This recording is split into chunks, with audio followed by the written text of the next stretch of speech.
ezali service ya renseignement militaire au baza niveau ya Katanga. Ba officier baza plus de 80.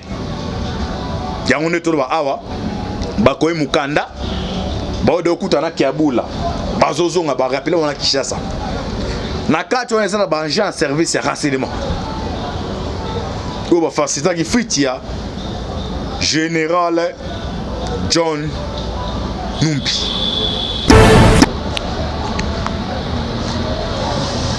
« 80 officiers militaires des forces armées de la République démocratique du Congo sans fonction. » Il y a un document de bandeli. Naba généraux tout bazan faire ADC. Nakati ya 80 officiers oyo. Eza na ba oyo banda ko planifier pour na basala incursion na niveau ya Katanga. Ko sala deku doko baka donc sala deku ko baka nze Katanga ba officier. Bakatangé.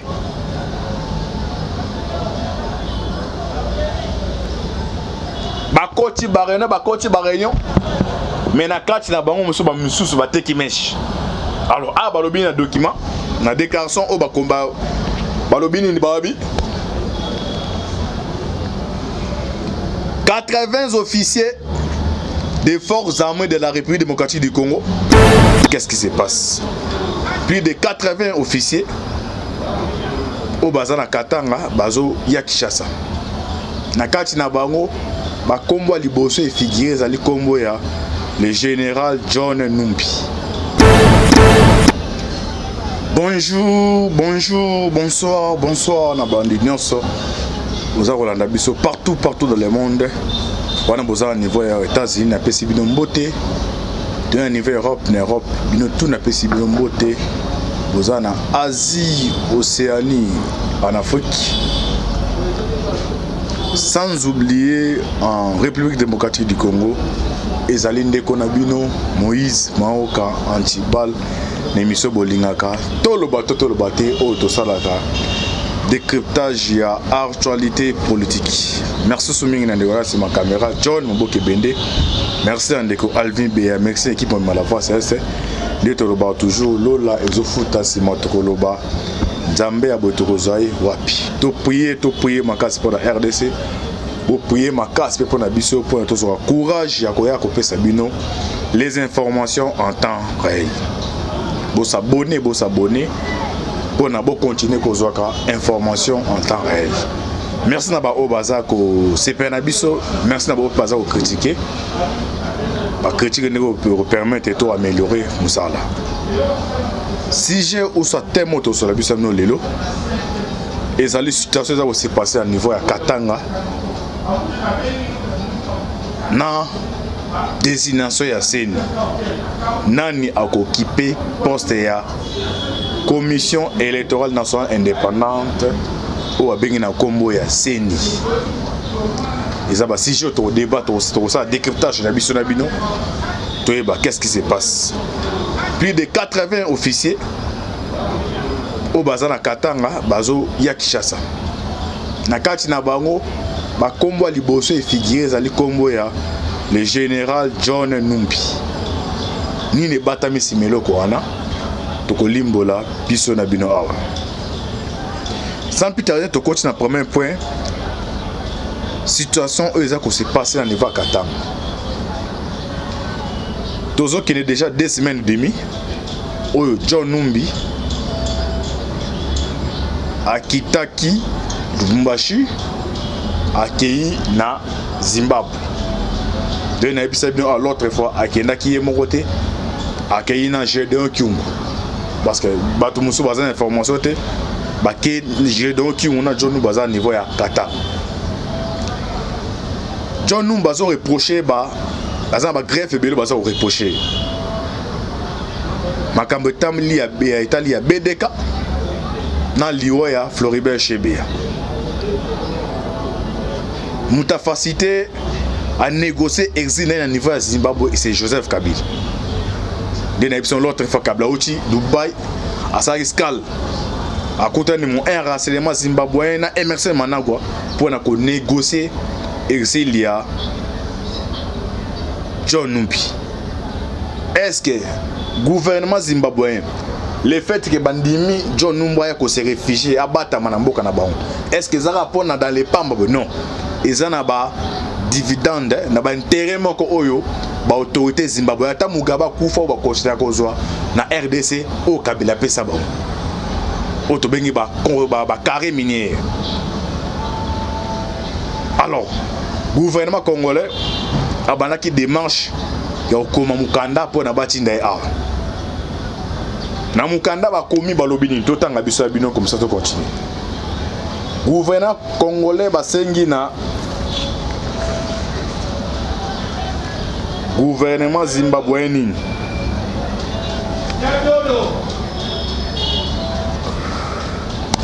le général John Numbi est désormais visé officiellement par un mandat d'arrêt international que la République démocratique du Congo vient de mettre en son encontre. Et pour cause 1. Recherché par la justice pour s'expliquer sur son implication dans l'affaire Chebea, Floribert Chebea, activiste des droits de l'homme, l'ancien chef de la police nationale congolaise, John Numbi, a pris la fuite vers l'étranger et désormais sous le coup d'un mandat d'arrêt. D. Les ONG demandent au gouvernement congolais son extradition vers Kinshasa après sa fuite de la République démocratique du Congo. 3. Il était attendu par la justice militaire le jeudi le 17 mars pour s'expliquer sur son implication supposée dans le double assassinat le 1er juin 2012 de Floribert Chebea et de son chauffeur Fidel Bazana. Des activistes des droits de l'homme, mais le général John Numbi a ignoré la convocation du parquet militaire. Il n'a pas fait de déplacement à Kinshasa. 4. Le samedi le 20 mars, des éléments de renseignement militaire se sont alors rendus au domaine Benjung, la ferme privée de l'officier où il réside habituellement pendant ses séjours à Lubumbashi. 5. L'ancien chef de la police n'y était pas, réfugié dans un autre pays, notamment au Zimbabwe. 7. Selon eux, il aurait trouvé refuge dans un autre pays de la région. 8.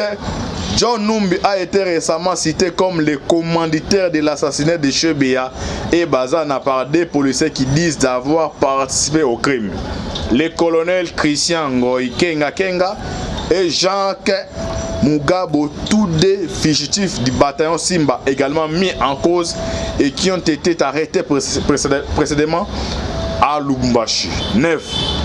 Les partis civils haussent les tons et dénoncent une négligence ou une complicité qui aurait permis au général de se soustraire à la justice. 12.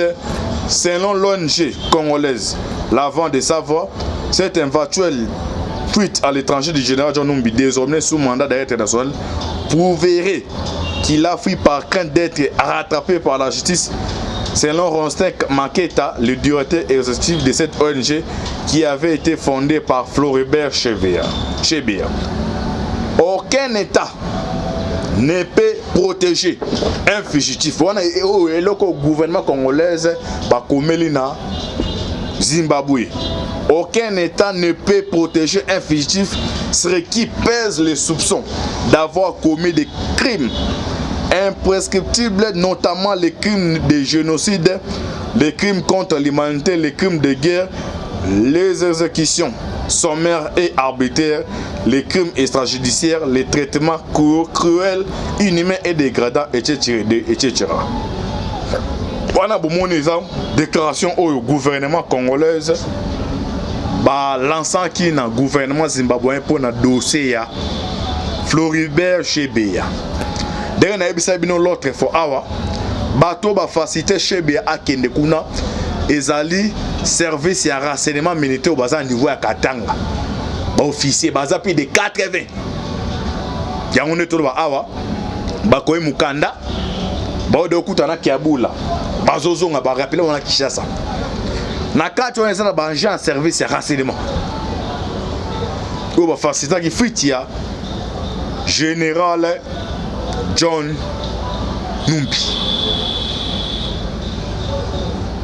Tshisekedi en tant que président de l'Union africaine déjà amené ba démarche wana pour na ko extrader général John Numbi.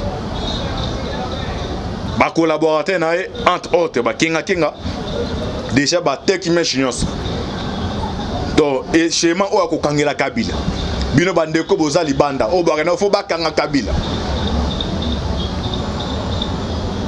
À travers l'arrestation de John Numbi, de Kabila Joseph, ceux qui batangié à Kozala aux arrêts.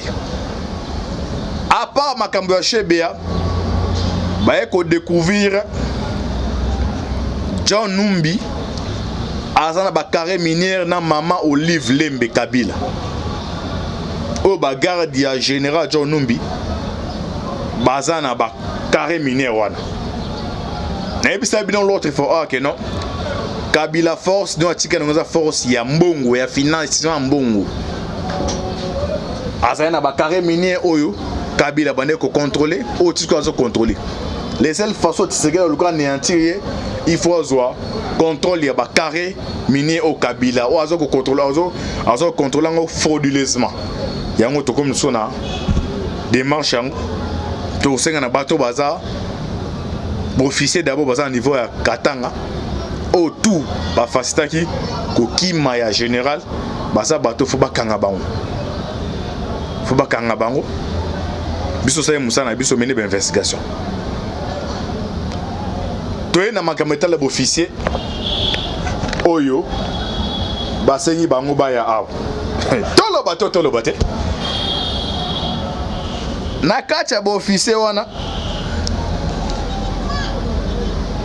eza na ba officier ope baza na ba carré minière na bango donc mboka oyo ezalaki bilanga oyo mututu fwa ya alia oyo alingi okomona un généraux un officier azotonga ndako ya 5 étoiles na niveau ya ville otuni généraux oyo bafutaki combien azwa courage otonga ndako oyo. Alors, baza plus de 80. Oh bah comme mukanda, il faut baya a. Totanga mukanda on va comme balobini.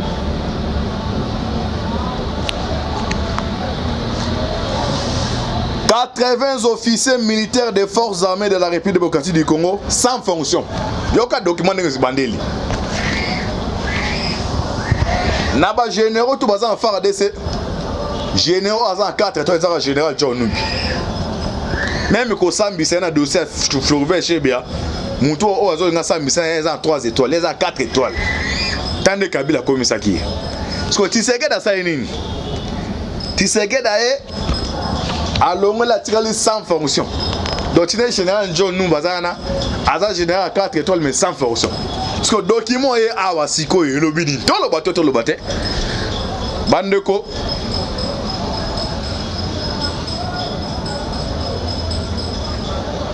Bolanda document 80 officiers militaires des forces armées de la République démocratique du Congo sans fonction sont sommés de la PC bango ultimatum il y a 48 heures baya na malembe na Kinshasa. Nakati ya 80 officiers oyo ezana ba oyo banda ko planifier pour na basala incursion na niveau ya Katanga ko sala doko baka donc sala deko ko baka nze Katanga ba officier ba Katangé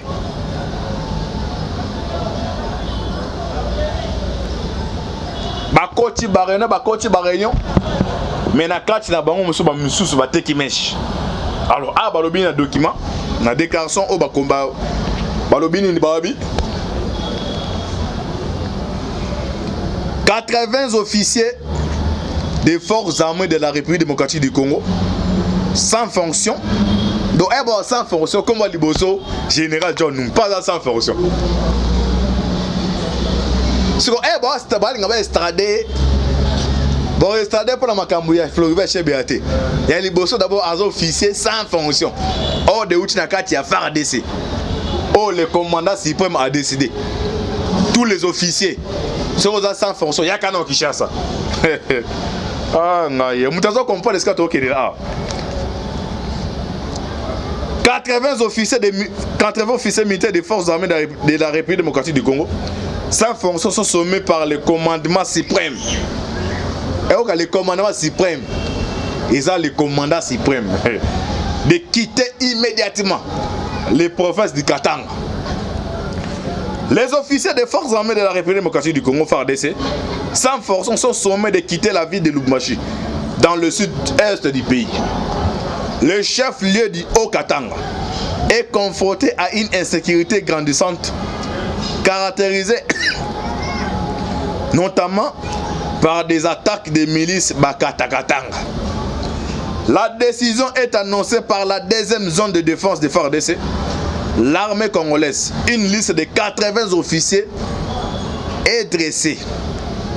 Les militaires dont les noms suivants sont autorisés à se rendre de Lubumbashi à Kinshasa. Durée de la mission définitive.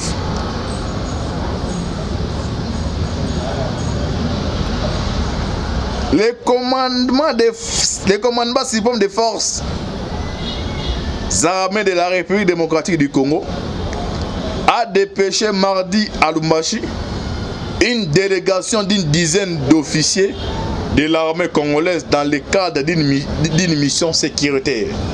Bande ko en attend déclaration, tout ça la décryptage biso nbo comprendre ni ne batami simailo ko oyo.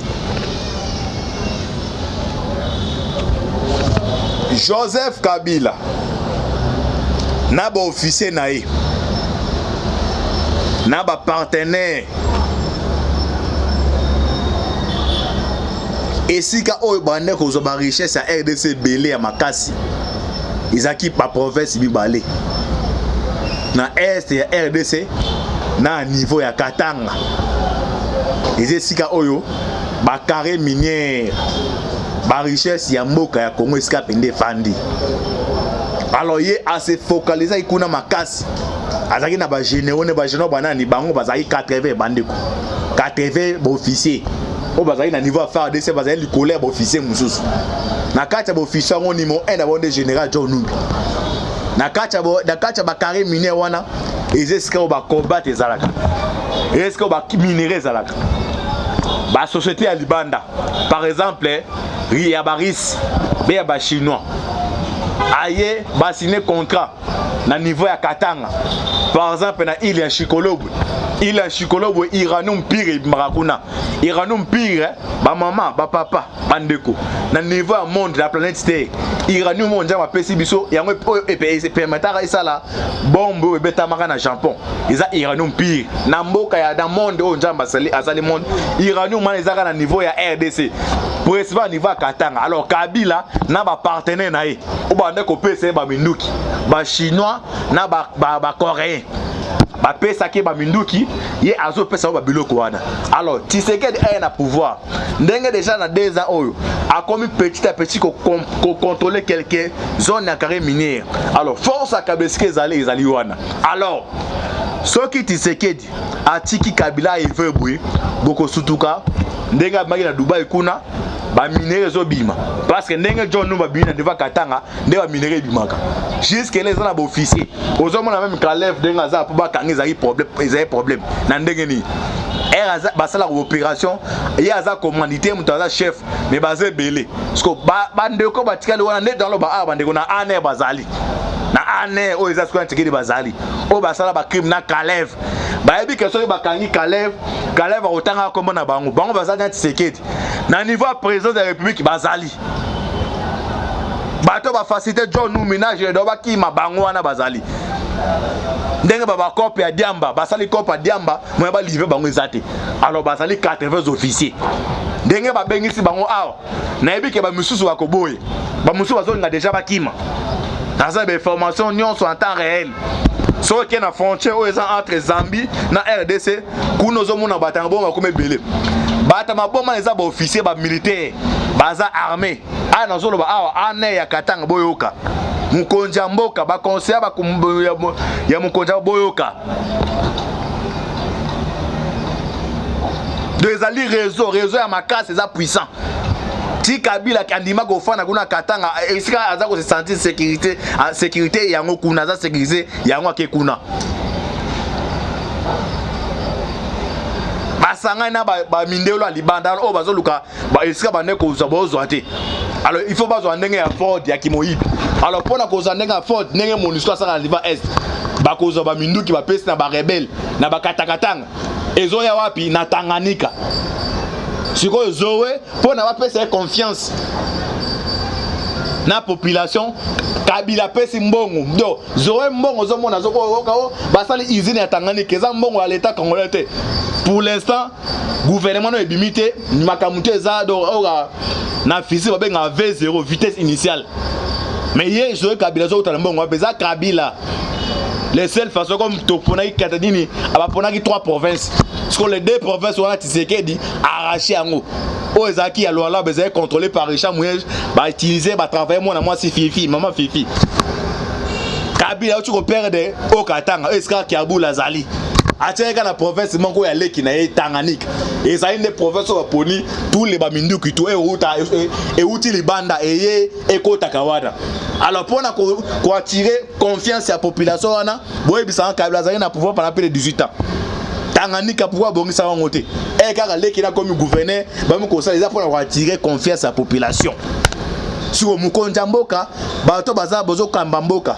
Conseil ni auto repesa bino pesa to lo bato to lo baté. To pesi bino information, to sali ba analyse après ko critiquer to pesi piste de solution. To lo baté, awa biso to proposer to lo ipe boué. N'était aboke benda si la minute awa.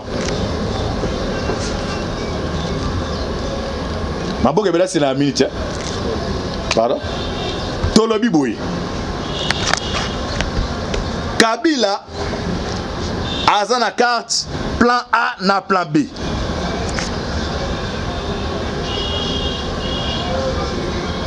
Na koti mon na maman élection. Peut-être au salon 2 épisodes. Ou ça après 2 épisodes au continuer plan A na plan B. Plan A ezanine. A continuer qu'on contrôler ba carré minier par force. Na ndenge ni à travers ba plan so beta na ba minuke kota ba sala ba guerre. So que si mité plan B azo calculer temps Tshisekedi. Tshisekedi a tient à combien 2 ans. Alors la 2 ans on a il faut qu'on diminue le pouvoir na force ça.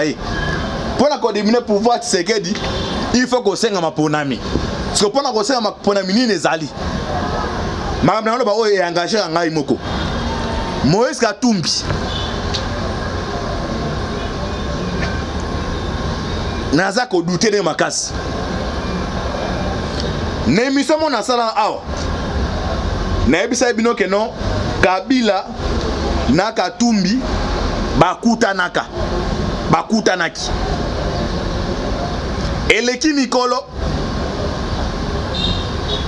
papa Fidola Mbongo akei na Katanga ake ko inauguré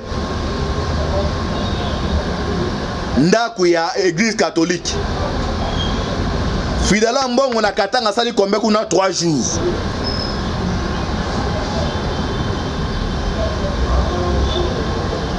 Après 3 jours avant le Wakatanga, atina ki be misère tina Kashamata, esika Kabila zali.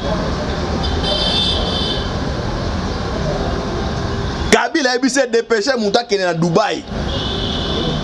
Parce que mbongo ne c'est ba 1 million pesa marboité. Même ne mbomo na kabato ba somba mapango awa. Ils attaquent ba peso bo ba sali chèque. Oké ozi na banque. So Kabila bande ko luka moyenne ni wako sala chèque pour na église catholique. De tozolo ba awa. Yoko boya okondima. L'église catholique. Na biso biloko mona mende bandit. Mon sengo candidat et ça pas ventilité. Il y a un plan de GB Tamiwana.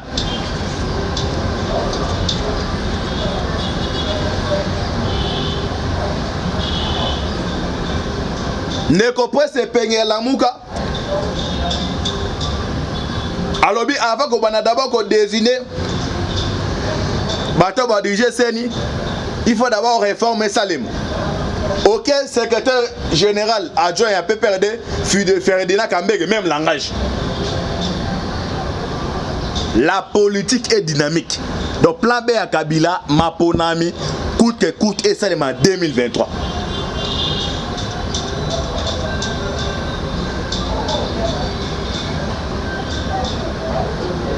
So quand tu es en Nérénine, tout le bateau, ah, Naïmbo à Congo.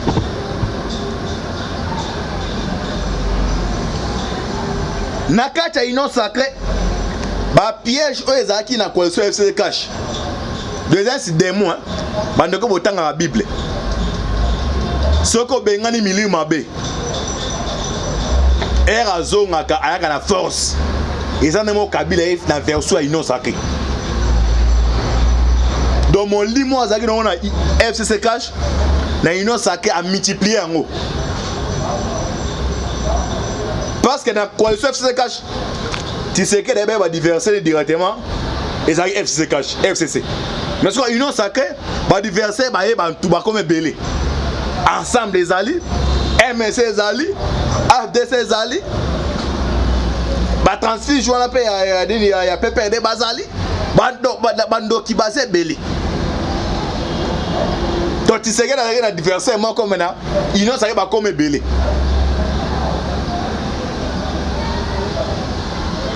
Oh qui bat le Kwebo, à sa présence c'est à Sénat, avec non, pour l'instant c'est recensement noté, recensement ça les m'a appris. Même temps à quatre ils n'ont pas occupé, François Lucas du Colomb Macas, oh les autres c'est que dans un thème t'ont remplacé.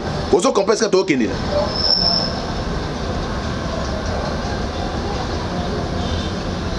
J'ai ça avant et comme en 2023, 2022, Katumba a quitté l'Union Sacrée.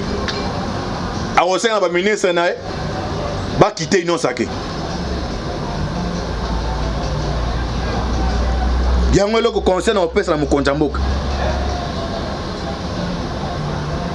Dans l'Union Sacrée, Linga, Bandekoso et IDPS, base à la privilégiée. Petit, avant comme en 2023, batu ba loko ba kaza ka wanga le penal na he bibi noté. Mam na lo ba na he bibi mam na solo.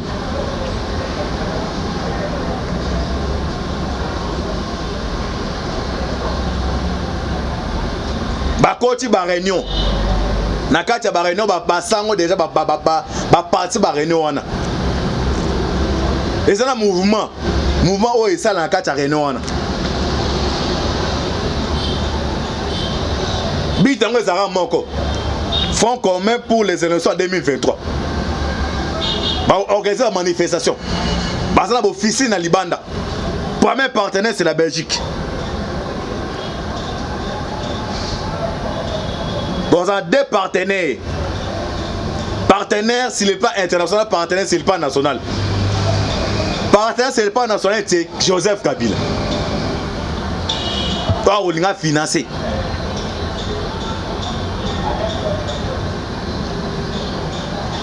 Mais pour l'instant, tu sais que dans a volé, il y a qu'au bloquer, bon, qu'on verrouiller, qu'on bloquer dans le niveau banque. Mais c'est là, ça bon, on a bandako. Asa ba bunke uska mbonge ça ndako. Oh, boza besoin ça activité na pour na 26 provinces, c'est à combien 3 millions ndako. Moi bilo non le ba o baza ba conseil tike di bo comprendre. Le boulot est non bon de toutes les façons, Kabila taza na mbongo. Avant que vous ayez la banque bloquée, vous avez un ndako. Tout la Mukabandeko. Congo est abisso. Tout ça en nationalité moko. Ce qui nous unit est plus fort que ce qui nous divise. Oza Moussala Nzambe, ça reste au Salak. Mais ce comme qu'on a ma politique pour la déstabiliser et aux amala mouté. Ah, on a ça la trompette. Ma petite trompette. Oh, ça m'a tout à koyoka ayoka. Tu connais le deuxième épisode awa. toyebisa bino lien oyo John Numba zali. L'histoire se répète.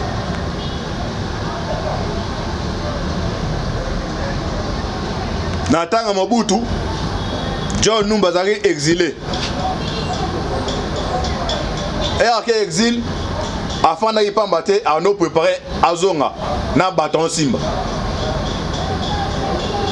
Na mwe mboke bena senga militaire to Azonga poto limbo to continuer. To a ko limbo la monter la 80 officiers. On va senga ba kitiba ya Kinshasa. Bo prier ma casque pour la RDC. Bo prier ma casque pour na biso pour na tozo courage. Ya ko pesa abino ba information en temps réel. Bo s'abonner. Merci à Ndeko John Obo Kebende. C'était votre humble serviteur, Moïse Maoka Antibal. Vous avez besoin de poser des questions sur WhatsApp ou commis, ou bien vous allez voir pour répondre. Affaire à suivre. Ciao. Nakata Inon Sacré. Ba piège o ezaki na coalition FC cash. Deuxième c'est démon hein. Bandeko botanga la Bible. Soko bengani mili mabe. Era zongaka ayaka na force. Ezana mo Kabila na version Inon Sacré. Dans mon limo azaki na ona FCC cash na Inon Sacré a multiplier en haut. Parce que dans coalition FCC cash tu sais que d'abord va diverser directement et ça FCC cash FCC mais soit union sacrée va diverser va tout va comme belé ensemble les alliés MSC les alliés FDC les alliés va transfert jouer la paix ya PPD bazali bando qui basé belé donc tu sais que la diverser moi comme maintenant union sacrée va comme belé.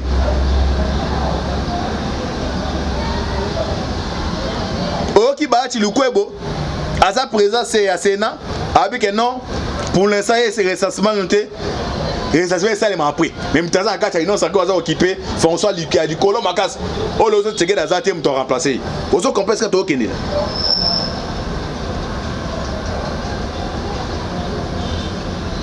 j'ai ça avant, et comme en 2023, 2022, Katumba a quitté l'Union Sacrée. À Rossel, on va mener Sénat. Va quitter l'Union Sacrée. Il y a un peu de conseil dans le pays, c'est mon Konjambok.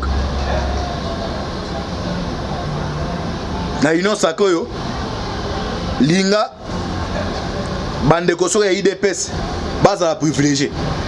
Petit, avant comme en 2023, le Kazakh a wangé le pénal, n'a pas pu noter. Maman, le bas n'a pas pu solo.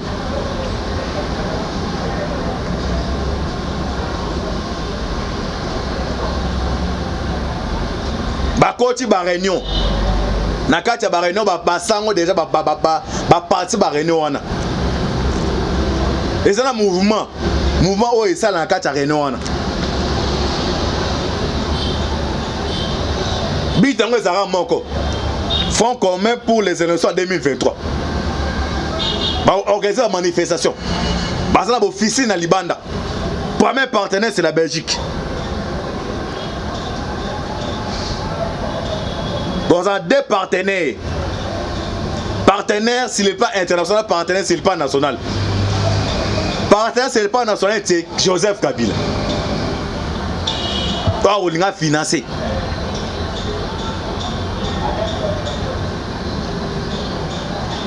Mais pour l'instant, tu sais qu'il y a volé, il y a qu'au bloquer, qu'au verrouiller, qu'au bloquer dans le niveau banque. Mais c'est là, ça, on a bandako. Aza ba bunke uskambo ngeza ndako. Oh boza besoin ça la activité na pour na 26 provinces c'est combien 3 millions na ndako. Moi bilo non le ba baza ba conseil teke di bo comprendre.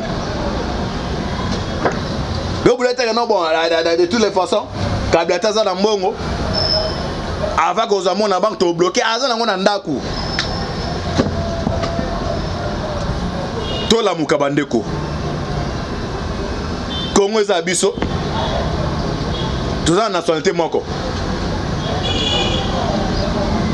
Ce qui nous unit est plus fort que ce qui nous divise.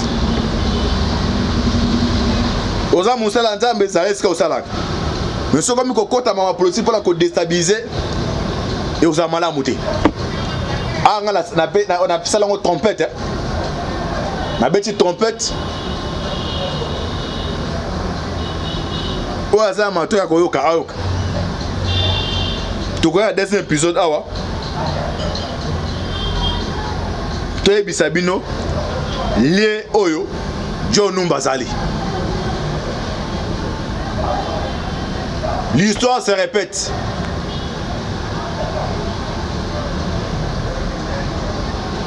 Natanga Mobutu, John Numbazali exilé.